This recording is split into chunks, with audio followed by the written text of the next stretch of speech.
Oi pessoal, tudo bem? Eu sou a Gabi, sou estudante de enfermagem da URGS, bolsista aqui da UNAP e hoje eu vou falar um pouquinho sobre diabetes. Então, não tem como a gente falar de diabetes sem falar do pâncreas. E o pâncreas, ele é um órgão, então, que é importantíssimo para o nosso sistema digestório e ele é responsável pela produção de enzimas que vão ajudar na digestão dos alimentos e da produção de insulina.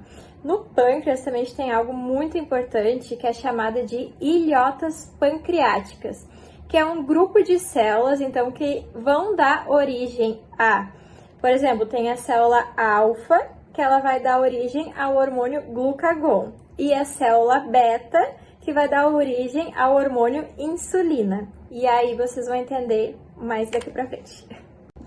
Começando pela insulina, então. A insulina é o hormônio liberado quando a gente se alimenta. Então, vou explicar aqui um pouquinho como ela funciona. Quando a gente come algo, a gente precisa avisar, né, os nossos neurônios de que a gente comeu. Então, a gente vai comer, a parede do nosso trato gastrointestinal vai aumentar, vai expandir, e aí vai avisar esses neurônios de que a gente está se alimentando. E aí vai fazer as células beta lá do pâncreas liberar a insulina. A insulina é um hormônio muito importante porque ela estimula a produção de coisas. Ela vai estimular a entrada da glicose pelas células, principalmente muscular e adiposas. E por que isso é importante? Porque a glicose sozinha não consegue entrar nas células musculares.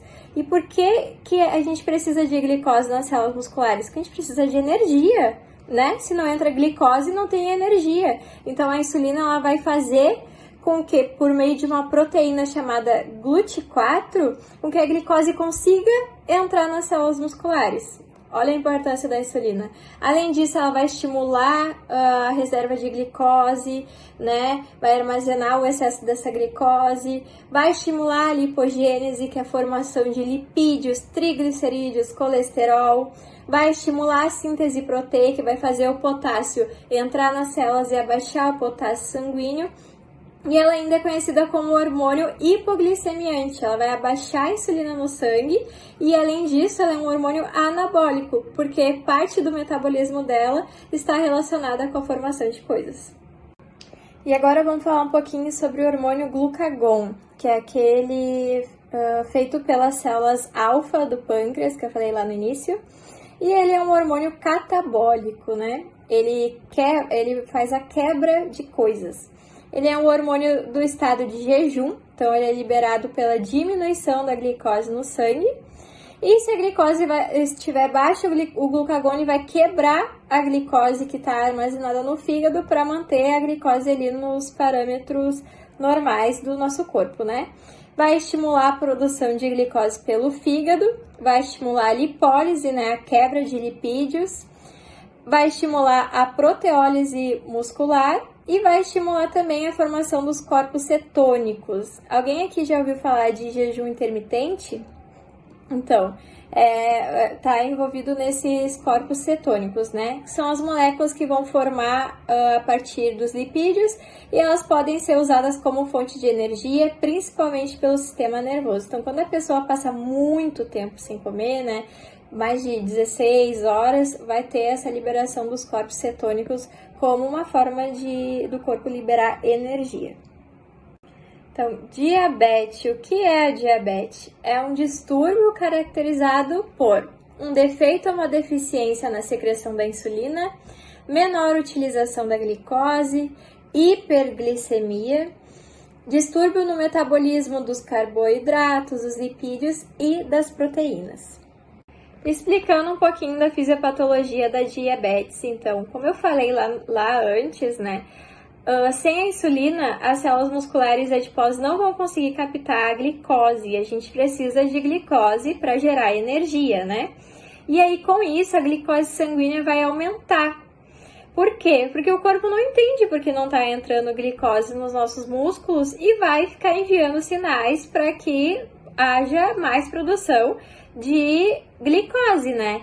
E aí vai ocorrer a hiperglicemia, que é o acúmulo de glicose no sangue. E aí pode ocorrer o aumento na produção de urina, que a gente chama no termo técnico poliúria, uma sede intensa, no termo técnico polidipsia, e o aumento do apetite, que é chamado de polifagia. Não sei se algum de vocês já ouviu falar nesses termos, mas eu quis trazer aqui para fim de conhecimento mesmo. A diabetes tipo 1, então, é uma doença autoimune, né? Ela ataca o organismo e ela é a destruição das células beta, que são aquelas que produzem insulina lá no nosso pâncreas. Só aparece quando a pessoa já perdeu 80% das células beta. Aparece em crianças e jovens, né? Geralmente na puberdade. Tem uma predisposição genética moderada. Tem que usar insulina, não tem como não usar. E nessa doença, o que predomina é o metabolismo do glucagon. Então, mesmo que a pessoa se alimente, coma bastante, vai predominar esse hormônio e o corpo vai entender que a gente está sempre em jejum. Então, o indivíduo mesmo alimentado vai ter todas as ações de como se a pessoa não tivesse comido.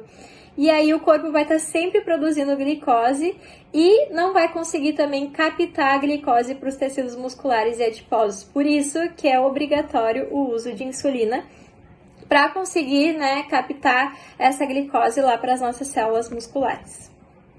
A diabetes tipo 2 é uma resistência à insulina e uma produção insuficiente, e ela vai ter uma alteração genética, então, nos receptores da insulina, e ela está associada à obesidade. O que vai ocorrer na pessoa obesa? O tecido adiposo, ele possui moléculas que se chamam adipocinas, e elas interferem na ação da insulina, então elas vão causar uma resistência à insulina. É por isso que não é toda pessoa, né, acima do peso que vai ter isso, mas tem uma predisposição maior, né, a ter a diabetes. Algumas complicações, então, da diabetes. Episódios hiperglicêmicos agudos, coma diabético, né, a pessoa pode entrar em coma. Complicações crônicas como neuropatias, macro ou microangiopatias, retinopatia, catarata, glaucoma. Hoje mesmo eu estava assistindo um vídeo de uma pessoa, né, que possui diabetes tipo 2 e a retina dela saiu do lugar por conta da diabetes. Insuficiência renal, infarto do miocárdio, acidente vascular cerebral, né, os AVCs, gangrena de extremidades, hipertensão arterial, aneurisma de aorta e bexiga neurogênica. Hiperglicemia, então, aumento da glicose no sangue, alguns sintomas dela. Então, acima de 126, ali em jejum, e acima de 200 até 2 horas após a refeição, é um quadro de hiperglicemia, tá? A gente vai ver isso lá naquele aparelhinho de medir a glicose, sabe? Aquele piquezinho no dedo. Aí, se tiver acima disso, então, desses dois parâmetros, é hiperglicemia.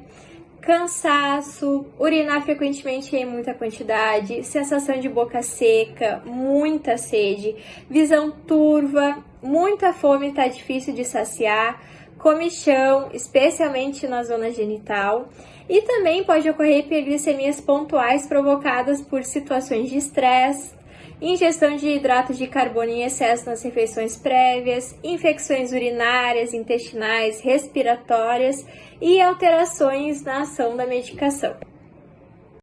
Aqui eu coloquei também os sintomas da hipoglicemia, porque a gente está falando muito de hiperglicemia aqui, mas a hipoglicemia ela também é perigosa, né? O correto é deixar ali nos parâmetros normais, dos níveis de glicose no sangue mesmo. A hipoglicemia, então, ela é caracterizada abaixo de 70 miligramas de glicose no sangue. A gente sente uma fraqueza, sensação de fome, palpitação, suor frio, tremor, irritabilidade, palidez, ansiedade.